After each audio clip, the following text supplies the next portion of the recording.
그리고 헌법 33조입니다. 3페이지고요. 1항 근로자는 근로조건의 향상을 위하여 자주적인 단결권, 단체 교섭권, 단체 행동권을 가진다 라고 되어 있는데요. 요게 이제 노동 3권, 그 노란봉투법의 토대가 되는 딱 한 문장의 헌법 조항입니다. 헌법재판소는 이거에 대해서 노동자 개인 그리고 사용자 개인이 근로조건 그리고 고용 여부 이런 거에 대한 협상을 하면은 갑을 관계니까 당연히 의뢰 지위에서 열악한 조건에 처할 수밖에 없게 되고 마뜩치 않은데도 오케이라고 할 수밖에 없는 거잖아요. 그래서 그렇게 되면은 불리한 근로조건을 감내할 수밖에 없게 되는 불합리가 발생을 하니까 사업장에 모여있는 노동자들이 하나의 단체, 조직을 이루어서 단체로 협상을 하게 해야지 무기되든 이제 서로 균일한 협상력이 복원돼서 기울어진 운동장이 다시 복원된다는 의미죠. 10조고요. 10조 두 번째 문장. 국가는 개인이 가지는 불가침의 기본적 인권을 확인하고 이를 보장할 의무가 있다. 그래서 기본권적 법익을 기본권 주체인 사인에 의한 위법한 침해 또는 침해 위험으로부터 보호해야 하는 게 국가의 의무다. 이런 거죠. 노동자들의 기본적인 권리를 사용자가 침해할 때 국가가 그걸 보고만 있을 게 아니라 사용자들이 그거를 침해하지 못하도록 적극적으로 절차적 제도를 만들어 주는 것이 국가의 의무다라는 게 헌법 자체로부터 예정이 되어 있는 거고 그 의무를 이제서야 불완전하게나마 아쉽게나마 이행을 한 것이 노란봉투법의 입법이 될 것입니다. 그 사용자 정의 규정, 진짜 사장 책임법이라고도 부르죠. 노조법 2조 개정안을 개정됐죠. 이제 노란봉투법 진짜 사장 책임법이라고도 부르는데 진짜 사장을 누구로 할 것인가? 기존의 노조법 정의 규정이 그걸 충분히 담아내지 못하고 있다라는 반성에서 이루어진 입법이었습니다.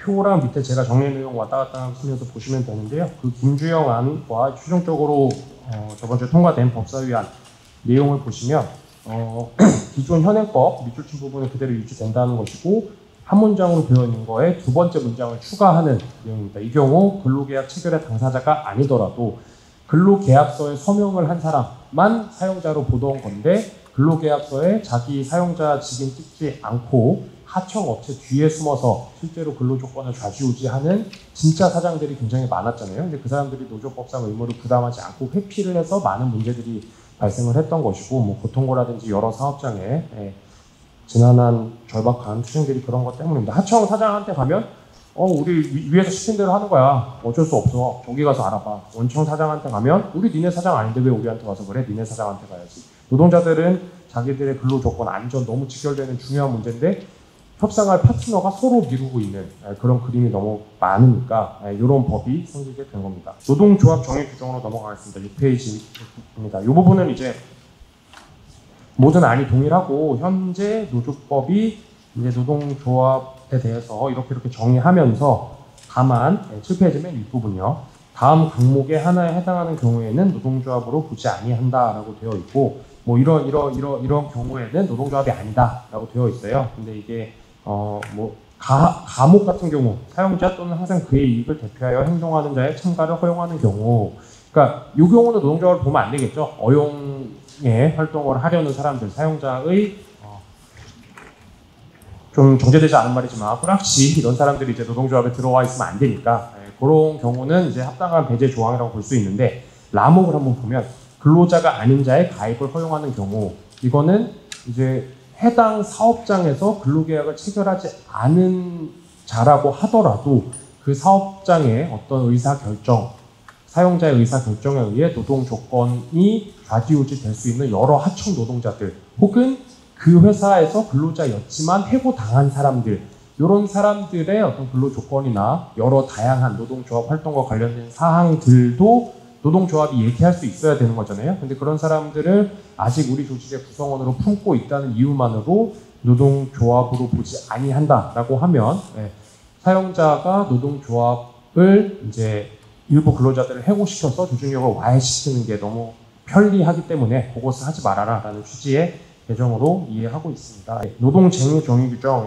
정말 가장 중요한 부분일 것 같은데요. 7페이지, 8페이지 이 부분입니다. 현행법을 한번 볼게요. 이거는 노동쟁의라 하면 어쩌고저쩌고 해고, 기타 대우 등까지 미주친 부분만 이제 개정이 된 겁니다.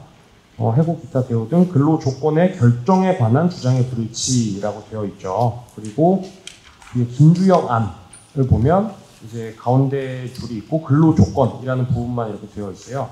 근로 조건의 결정에 관한 주장의 불일치를 근로 조건에 관한 주장의 불일치로 바꾸겠다는 겁니다. 근데 이게 사실 말장난인데 법률 용어라는 게 말장난이기 때문에 어쩔 수 없이 그 부분을 좀 설명을 드려야 될 것 같은데, 이렇게 생각하시면 좀 쉽습니다. 근로 조건의 결정에 관한 불일치라는 거는 무엇인가를 결정한다는 거는 아직 결정이 되지 않은 걸 전제로 하는 거잖아요. 근로 조건이 아직 결정되지 않은 부분들, 그러니까 2025년 기준으로 2026년에 임금, 수당, 휴가 같은 것들은 아직 결정되어 있지 않은 걸 거잖아요. 향후에 그런 근로 조건을 결정하기 위한 분쟁, 이런 것들만 노동조합이 쟁의할 수 있는 걸로 해석론이 좁혀질 우려가 있는데, 현행법에 따르면 근로 조건에 관한 주장의 불일치라고 되면 향후의 근로 조건을 결정하는 것뿐만 아니라 이미 결정되어 있는 작년에 이제 단체 협약을 체결해서 올해의 근로 조건으로 명시된 거를 사용자가 위반하는 경우, 교묘하게, 혹은 이런저런 근로 조건 결정된 게 아니더라도 이런저런 근로 조건 자체에 대한 사용자의 편법적인 어떤 인사 조치라든지 그런 것들까지도 쟁의 행위로 끌어올 수 있는, 더 넓게 해석될 가능성이 생기는 겁니다. 그 다음 11페이지 6항 손해배상 청구의 상대방, 채무자가 되는 인적 범위입니다.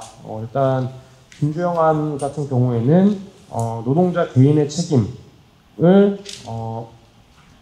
아예 이제 면제해주지 않는 선에서 규칙 사유와 기여도에 따라서 개별적으로 정하도록 하고 있는 내용인데, 법사위 안의 경우에는 노동자 개인의 책임 비율을 정하는데 고려해야 하는 요소들을 유성열을 거부했던 그때의 안보다 좀 더 구체적으로 특정을 해서 법원이 좀 더 적극적으로 고려를 하도록 하고 있습니다. 이게 사실 판례에 이미 있었던 문구들을 어느 정도 넣은 것이기도 한데, 김주영 안처럼 배상 의무자별로 규칙 사유와 기여도에 따라 라고만 하는 것보다 이렇게 이러한 요소들을 고려하도록 하면 노동자로서는 추후에 피고로서 손해배상 청구를 당했을 때 주장할 수 있는 요소들이 훨씬 많아지기 때문에 그 부분이 굉장히 중요한 것이고요. 운동본부안 같은 경우는 이제 잠시 11페이지로 돌아왔어요. 운동본부안의 3항, 이 부분이 이제 가장 중요한 거라고 생각을 했었던 겁니다. 손배폭탄 방지법이라는 어떤 그 명칭에 어울리는 것이기도 하고요. 사용자는 노동조합의 의사결정을 수행하는 과정에서 발생한 손해에 대하여 노동조합 이외에 근로자 개인에게 배상을 청구할 수 없다. 이 부분이 가장 중요한 것이고, 이게 이제 빠져서 아쉬운 부분이기도 하고, 사실 그런 거잖아요. 회사라는 거, 법인 제도 뒤에 숨어서 실질적으로 그 회사를 통해 돈을 버는 사용자, 경영인 개개인이 자기 개인 재산에 대해서 아무런 리스크를 부담하지 않고 뒤에 숨는 경우가 얼마나 많이 있습니까? 사실 그것과 비교해보면 근로자 개인에 대해서 쟁의 행위, 특히 노동기본권의 행사와 관련된 부분에서 이렇게 개인을 완전히 면책시키는 게 과도하게 개인을 어떤 노동자들을 봐주는 그런 것도 아니에요. 사실 그 법인 상대로 소송해서 힘들게 이겼는데 그 사용자의 재산에 대해서, 그러니까 그 사람인 사장의 재산에 대해서는 건드리지도 못하는 이런 경우들을 생각해보면 이게 딱히 특별히 그렇게 큰 부당한 불균형도 아니라고 생각을 하는데 결국에 반영을 못한 그런 아쉬움이 좀 있습니다. 13페이지 손해배상 청구 대상의 물적 손해 범위와 관련된 조항이고요. 김주영 안에서는 이런 내용이 그러니까 아예 없다기보단 다른 조항들에 좀 간접적으로 반영이 되었던 것인데, 이번에 통과된 안은 사용자는 노동조합의 존립을 위태롭게 하거나 운영을 방해할 목적 또는 조합원의 노동조합 활동을 방해하고 손해를 입히려는 목적으로 손해배상 청구권을 행사해서는 안 된다. 이런 조항이 생겼습니다. 사실 소송에서 하게 되면 이 조항 가지고 이제 한 번 더 맨 앞부분에 주장을 할 수 있는 무게가 생기기는 하는데, 그 사용자가 이제 파업을 한 노동자 개개인을 대상으로 손해배상 청구를 100억 이렇게 했을 때 승소하고 나서도 그걸 집행하지 않고 진짜 그거를 어떻게든 받아내려는 생각으로 하지 않고 이른바 전략적 공세소송이라고 하는데요. 소송 당할까봐 겁나서 활동으로 나아가지 못하게 하는 그 심리적 효과를 노리고 하는 경우들이 있는 거죠. 얼마 전에 현대차였나요? 정확한 하청 회사 이름까지 생각 안 나는데 그 근로자 개인에게 손해배상 청구를 하던 중에 이제 근로자가 사망한 상황에서 상속인인 노모에게 소송 수개 신청 이런 거를 노모를 상대로 했다가 사회적 여론이 굉장히 안 좋아서 이제 그거를 하지 않는 쪽으로 결정했다고 뭐 그런 게 불과 한두 달 전에 있었어요. 그래서 그런 게 이제 권리 남용이겠죠. 그 노모한테 실제로 뭐 수백억을 받아낼 진심으로 한 게 아니고 이 모습을 보고서 다른 노동자들이 감히 회사를 상대로 증행을 하지 못하게 그런 것들에 대한 강조가 이 부분에서는 좀 포함되어 있습니다. 근로기준법 부분이고요. 이 부분은 21대 국회, 22대 국회에서 한 번씩 발의가 됐던 법률안이에요. 강은미 국회의원 그리고 박홍배 국회의원이 대표 발의를 해주셔서 추정이라는 것에 대해서 설명을 드릴 차례가 됐는데 이제 비유를 좀 하자면 세상 많은 일들이 회색이잖아요. 완전히 까만색 없고 완전히 하얀색 없고 많은 부분들이 회색지대에 있는데 재판에서 입증 책임 혹은 증명 책임이라고 하는 것은 이 회색 부분인 것 같은데 판사가 아무리 봐도 완전히 하얀색 아닌 것 같고 완전히 까만색 아닌 것 같고 회색 부분인 것 같은데 그러면 이거를 하얀색 편으로 봐줘야 되냐 까만색 편으로 봐줘야 되냐라고 룰을 정해놓은 거예요.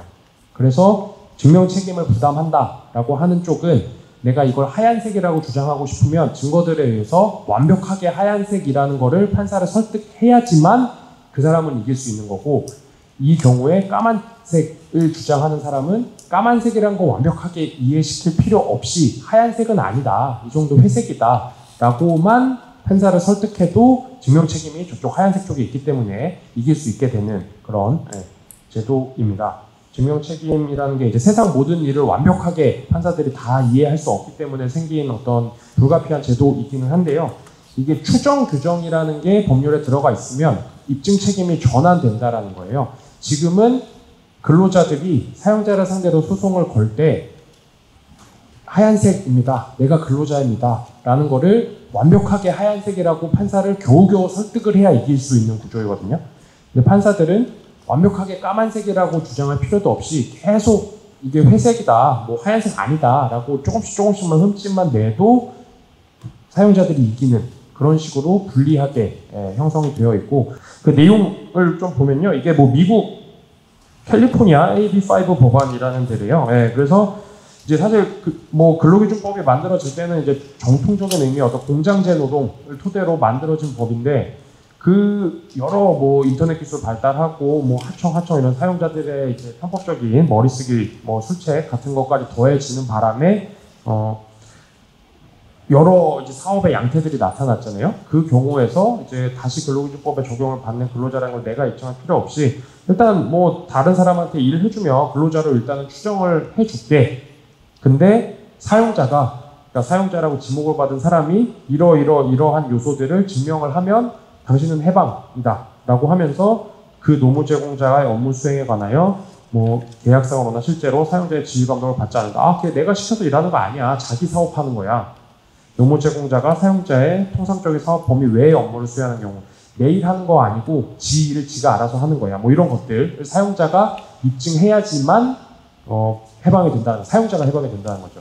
그러면 이렇게 되어 있으면 사용자가 편법을 쓰기가 조금 더 어려워지겠죠. 그럼에도 불구하고 편법을 쓰는 사용자들이 있긴 하겠지만 왜냐하면 자기가 그 반증 책임을 근로자성 추정에 대한 반증을 할 만큼 자료가 확보되어 있지 않으면 그 사람을 자기의 지휘 명령을 받는 근로자로 사용하기가 조금 부담스럽겠죠. 재판 당하면 자기가 질 수도 있으니까. 그렇다면 남을 함부로 이제 지휘 명령을 하면서 함부로 근로자로 사용하지 않게 되거나 최소한 이제 근로자라는 걸 인정을 하고 그거에 맞는 근로 조건을 보장해 주거나 뭐 둘 중에 하나의 선택을 사용자에게 강요하게 하는 효과가 좀 있지 않을까 하는 생각을 하고 있습니다. 예. 그 외에 이제 19페이지 동그라미 3번, 4번 뭐 이런 건데요. 5인 미만 사업장 적용 배제 규정. 지금 5인 미만 사업장에 대해서 적용하지 않을 수 있는 그러니까 5인 미만 사업장에 대해서 적용해야 하는 규정들을 대통령령에 위임하고 있고 그 근로기준법 시행령이 일부 규정들만 하고 있어요. 사실 이거는 굳이 의회에서 법률을 바꾸지 않더라도 대통령의 결단으로도 5인 미만 사업장에 적용되어야 하는 근로기준법 규정을 모든 규정으로 바꾸면 되는 거긴 하거든요. 실질적으로 그 법의 형식이 어떤지랑 상관없이.